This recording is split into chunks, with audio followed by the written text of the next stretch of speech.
ADGP Ajith കുമാറിനെതിരായ vigilance അന്വേഷണ ചുമതല Thiruvananthapuram special unit 1-ന് SP ജോൺകുട്ടി അന്വേഷണത്തിന് നേതൃത്വം നൽകും. SP സുജിത് ദാസിനുമെതിരായ അന്വേഷണ ചുമതലയും സംഘത്തിന്.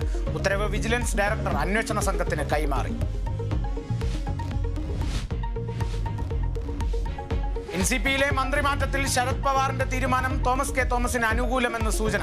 തീരുമാനം എന്തായാലും അംഗീകരിക്കുമെന്ന് AK ശശീന്ദ്രൻ. ഒരാഴ്ച കാത്തിരിക്കാൻ ആവശ്യപ്പെട്ട് ശരത് പവാർ.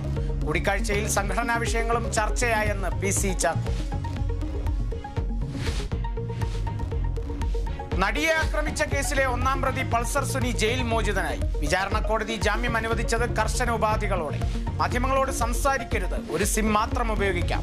എറണാകുളം സെഷൻസ് കോടതി പരിധി വിട്ടുപോകരുത്. സുനിയുടെ സുരക്ഷ പോലീസ് ഉറപ്പാക്കണമെന്നും കോടതി.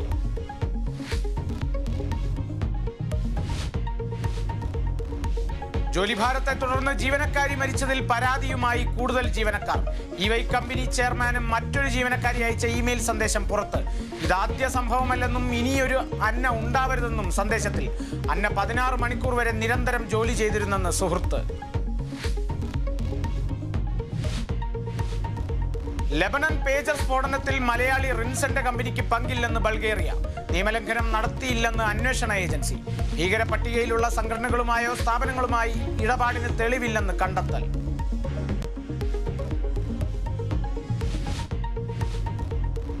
ചെന്നൈ ടെസ്റ്റിൽ ബംഗ്ലാദേശിനെതിരെ ഇന്ത്യക്ക് 308 റൺസ് ലീഡ്. 2-ാം ഇന്നിംഗ്സിൽ 3-ന് 81 റൺസ് എന്ന നിലയിൽ 1-ാം ഇന്നിംഗ്സിൽ ബംഗ്ലാദേശ് 149 റൺസിന് പുറത്ത്.